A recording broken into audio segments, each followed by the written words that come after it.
I'm here on the job site with Dale, who's a framing contractor. Hey, good morning. Dale traded up to Geico Commercial Auto Insurance for all his business vehicles. We're here where he needs us most. Yep, they sure are. We make it easy for him to save on all his insurance needs, all in one place, with coverage that fits his business and bottom line. Oh, I shouldn't have looked down. It's all right. We're so far up here. Look at me. Take a deep breath. Oh, I'm good. So good. Get a commercial auto insurance quote today at geico.com and see how much you could save. Get more with Geico. In the early hours of Christmas, 1945, George Sodder stood barefoot in the snow, arm dripping blood as he punched through a window of his burning home. Moments earlier, the two-storey house had been alive with holiday cheer. Now flames clawed up the walls and filled the night with bitter smoke. George had already helped his wife, Jenny, and 4 of their children escape. But 5 of their youngsters were still trapped somewhere inside. He shouted their names into the inferno until his voice gave out. But there was no answer. Only the roar of fire and the hiss of collapsing timbers. The stairway was engulfed, cutting off the upstairs bedrooms, where 14-year-old Morris, 12-year-old Martha, 9-year-old Lewis, 8-year-old Jenny Jr., and 5-year-old Betty slept. Desperate, George ran to grab his ladder. It was always kept propped against the house, but it had mysteriously vanished. Thinking quickly, he then tried to start both of his work trucks, intending to drive them under a window and climb up to reach the children. Both trucks, which had worked perfectly the day before, refused to start. Frantic, George even dashed to a rain barrel to scoop water onto the flames, only to find the barrel's contents frozen solid. Empty-handed and agonised, he could do nothing but watch as his home was consumed by fire, with 5 of his children inside, his shouts of their names unanswered in the blaze. I'm Sarah Powell, and this is Obscurata, because some stories have no ending.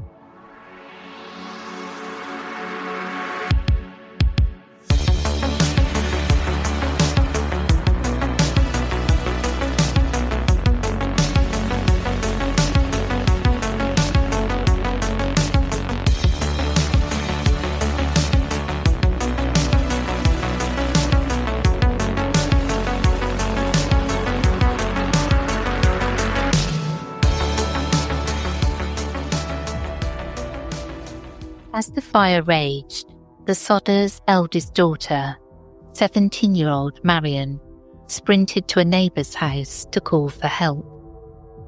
But on this terrible night, everything seemed to go wrong.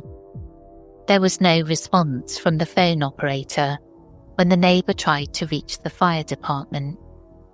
Another neighbour drove into town to find Fire Chief F.J. Morris in person. Fayetteville's Volunteer Fire Brigade relied on a phone tree system, one firefighter calling another, and the station was only a few miles away. Even so, the crew didn't arrive until sunrise, roughly 8 hours after the fire began. By then, the Sodder home had collapsed into a heap of smouldering ash. George and Jenny Sodder could only cling to each other in despair as dawn broke on Christmas Day, 1945. Their house reduced to ruins, and no sign of the 5 missing children.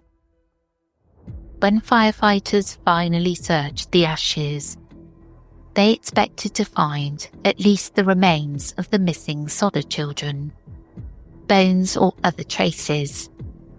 Incredibly, they found nothing at all.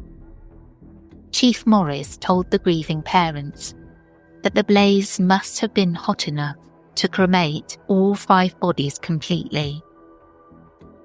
It seemed unthinkable, but with no remains found, the authorities concluded the children had perished in the fire. A state inspector deemed the cause faulty wiring, and within a few days, the coroner issued death certificates for Morris, Martha, Lewis, Jenny Jr. and Betty, citing fire as the cause. Numb with grief, George bulldozed 5 feet of dirt over the charred cellar by the end of December, intending to turn the site into a memorial garden. For the authorities in Fayetteville, the case was essentially closed just a week after the tragedy. But for the Sodder family, the nightmare was only beginning. In the weeks that followed, nagging doubts and strange details began to surface, turning a simple house fire into one of America's most haunting mysteries. Even as Jenny Sodder tried to rebuild her life, she couldn't ignore the questions gnawing at her.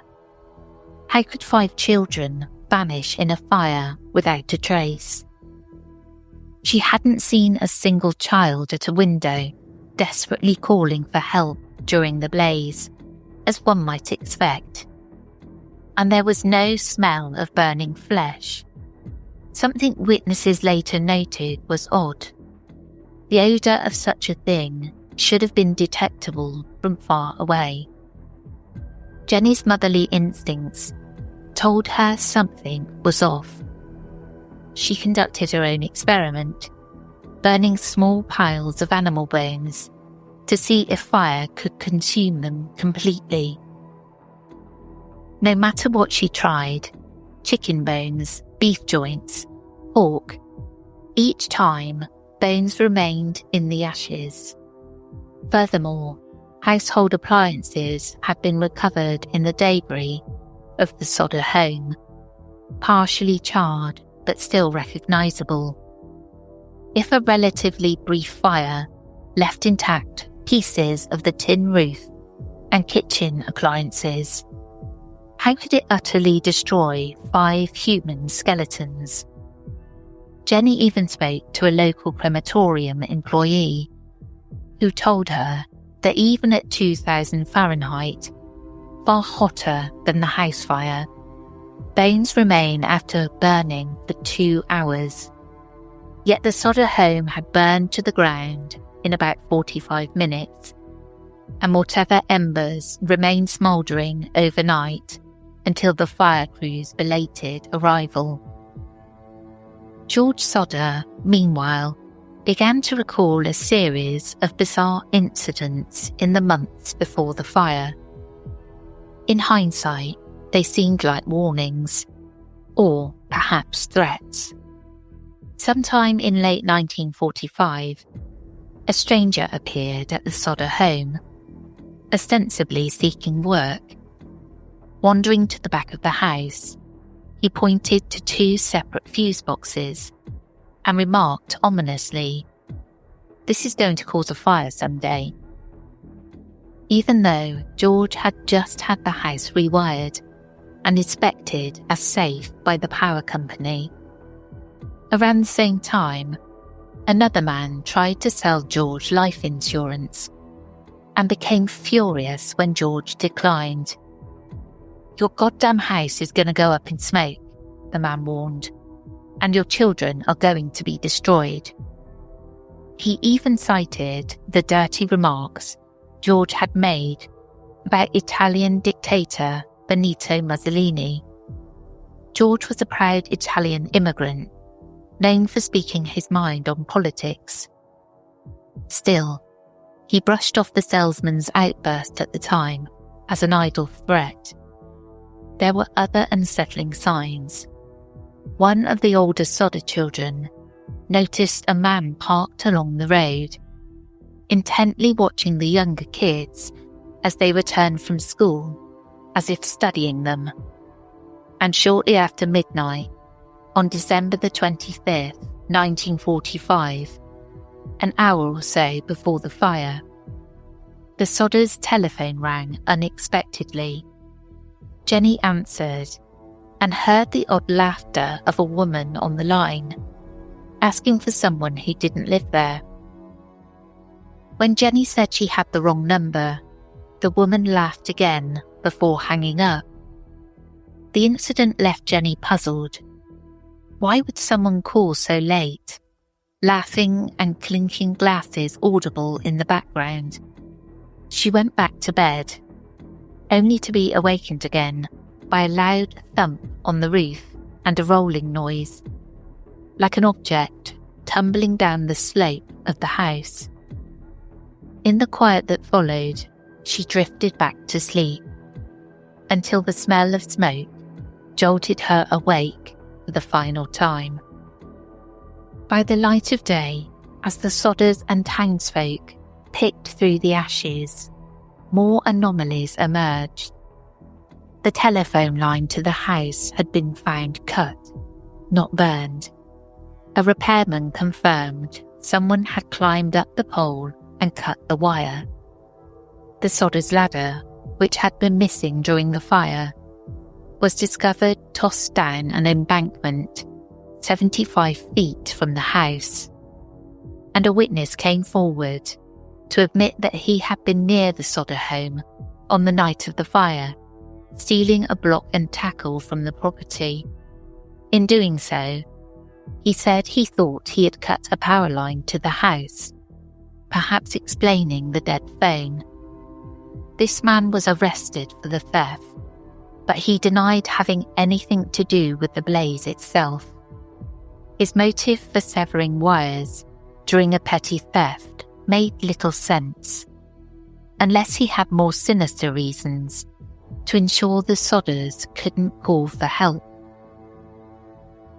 Around the same time, little Sylvia Sodder, who was just 2 and had been carried to safety that night, found a curious object in the bushes near the house. It was a hard rubber ball, dark green in colour. George recalled the loud bang on the roof and rolling sound Jenny had heard, looked at the object, and concluded it was a type of pineapple bomb, an incendiary grenade used in warfare. It seemed all but certain now that the blaze had been no accident. It started on the roof, likely by a deliberate device, not by faulty Christmas lights or wiring.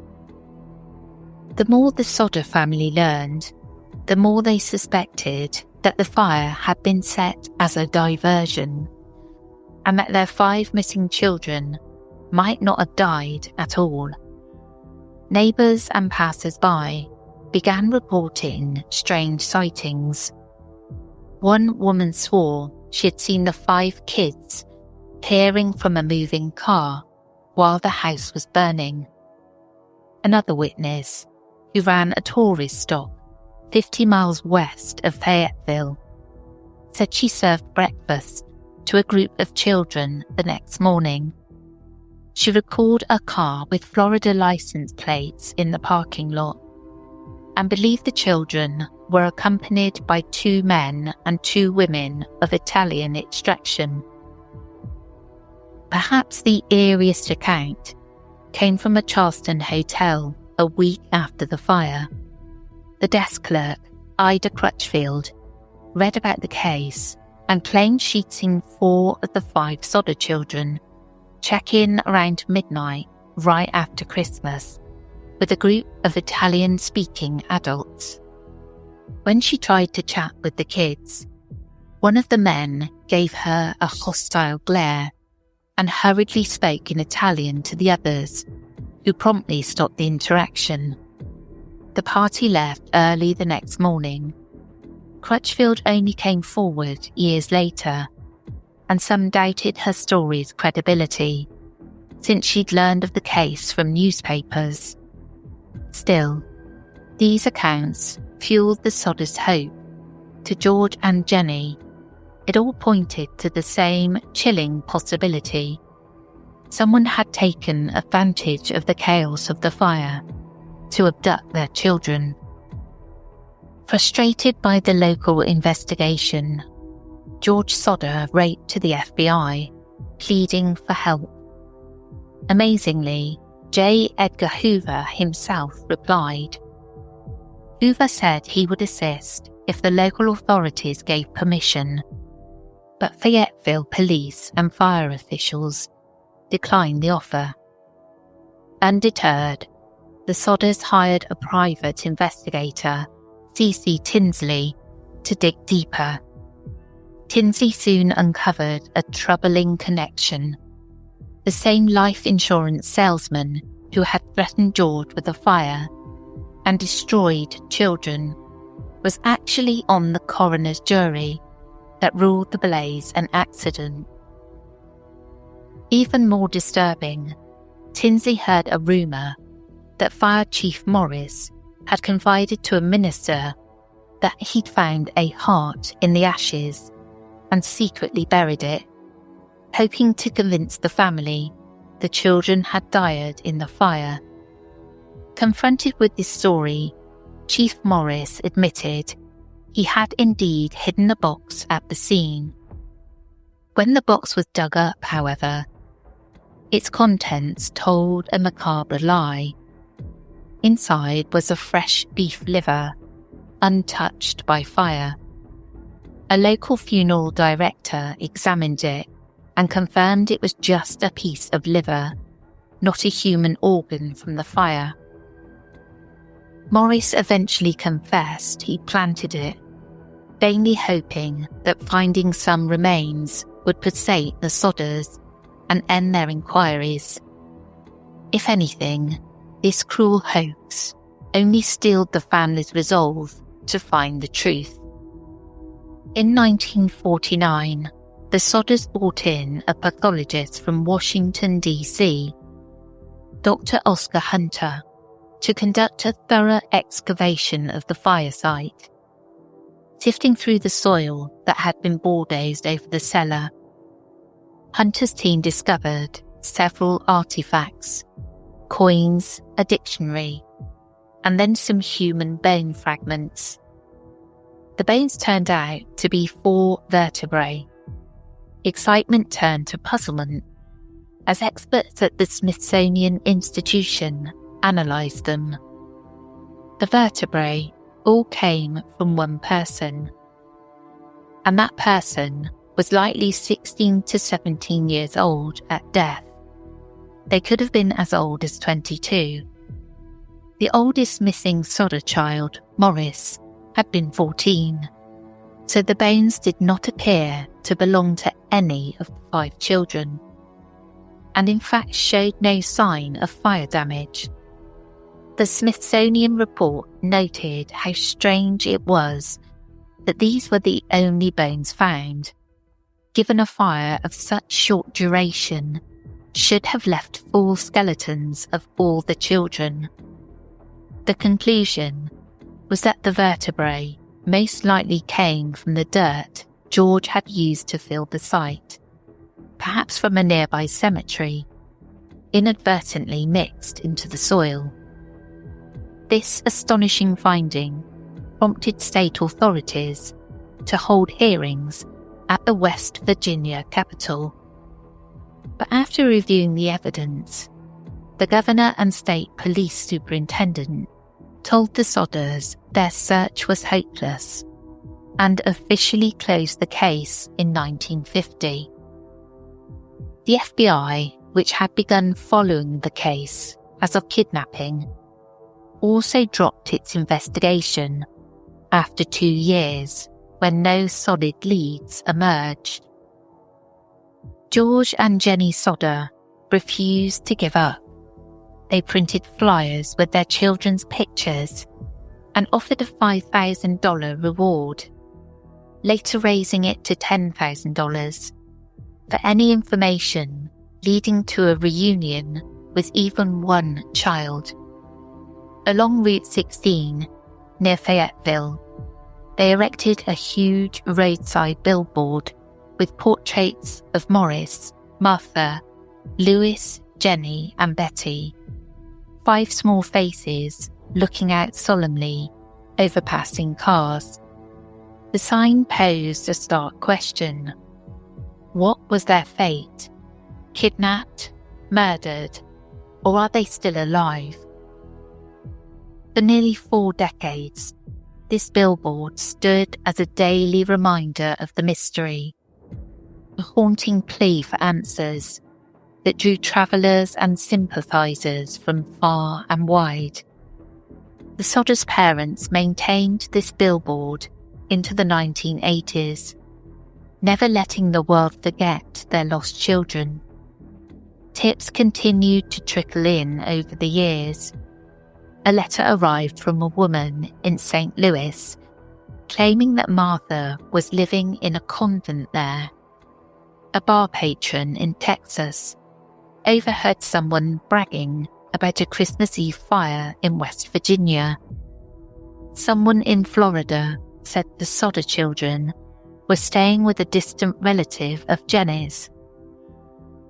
George diligently chased down each lead, travelling the country repeatedly, only to return home with empty hands and a heavy heart. Then, more than 20 years after that tragic night, the Sodders received a startling new clue. In 1968, Jenny found an envelope in the mail, postmarked Kentucky, with no return address.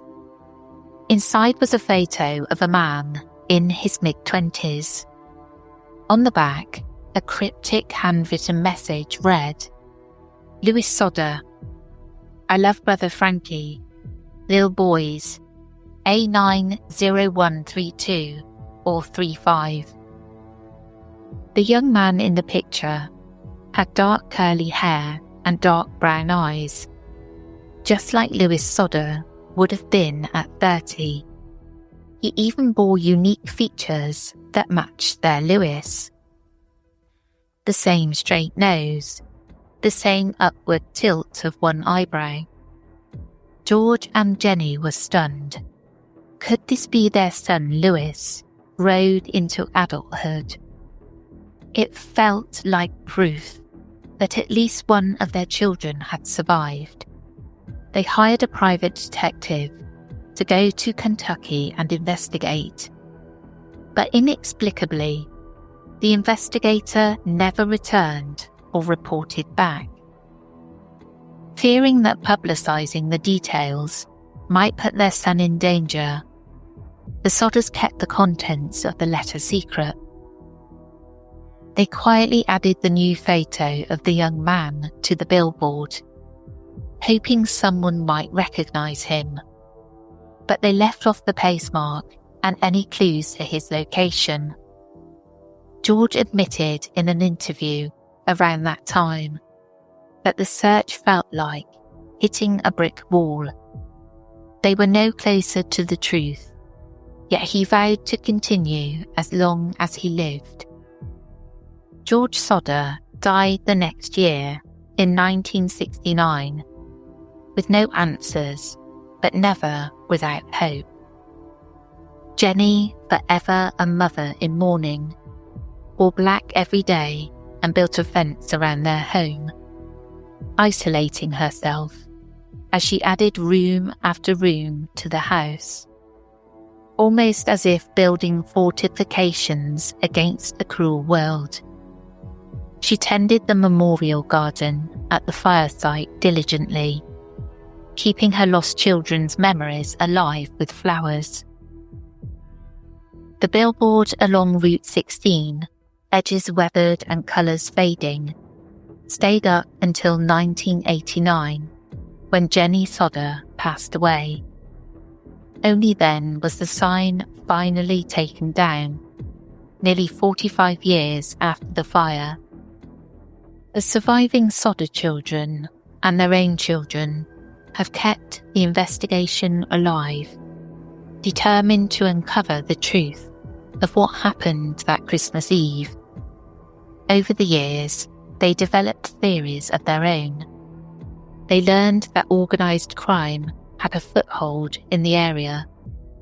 And one theory holds that a local Sicilian mafia group tried to recruit or extort money from George, only to be rebuffed. In this scenario, the fire was set as retaliation, and the children were kidnapped by someone they knew, perhaps an accomplice who warned them about the fire and promised to keep them safe. The children may have believed they were being rescued, only to be taken away and hidden, possibly even spirited back to Italy, as some in Fayetteville speculated. If the 5 did survive into adulthood, the family reasoned, perhaps they avoided contact to protect their parents and siblings from further harm. Others have floated additional theories over time. Some wondered if human trafficking rings could have been involved. A few even suggested an outlandish insurance fraud scheme. The idea that the Sodders or someone else staged the fire and abductions for financial gain. But there is no credible evidence whatsoever to support that notion. Of course, many investigators and locals believe the simplest explanation, that the 5 children tragically died in the fire, and the absence of remains was due to the fire's intensity and the subsequent disturbance of the site. Later analysis by fire experts noted that the Sodder home burned for hours, aided by flammable materials and even barrels of fuel in George's garage, and that George's act of bulldozing soil over the embers may have created an oven-like effect, potentially incinerating bone fragments that a rushed search failed to find. As one local author put it decades later, logic tells you they probably did burn up in the fire, but you can't always go by logic. In the end, the 1945 disappearance of the Sodder children remains a chilling mystery. 5 children went to bed on Christmas Eve, excited for the holiday, and by Christmas morning, they were gone. Either reduced to ash by a freak inferno, or taken into the shadows by persons unknown. Over 79 years have passed since that silent night turned to a hellish fire, and the truth is still elusive. The Sodder family never stopped searching for answers, and though George and Jenny did not live to learn their children's fate, their determination ensured that this case would not fade quietly into history. To this day, in Fayetteville, West Virginia, the question still lingers in the cold mountain air. What really happened to the Sodder children on that Christmas night? And that's the end of this episode. I hope you enjoyed. If you'd like to support this podcast, you can do so by visiting patreon.com/The Whispering Woods, where for £2.50 a month, you can subscribe to the Obscurata tier and listen to all episodes ad-free. We are also on Apple Premium, where you can subscribe directly in the app. And for $4.99 a month, you can listen to this podcast and our other podcast, The Whispering Woods, ad-free. I want to say a quick thank you to Rog for fact-checking and editing. And as always, stay curious and sleep with the lights on, just in case.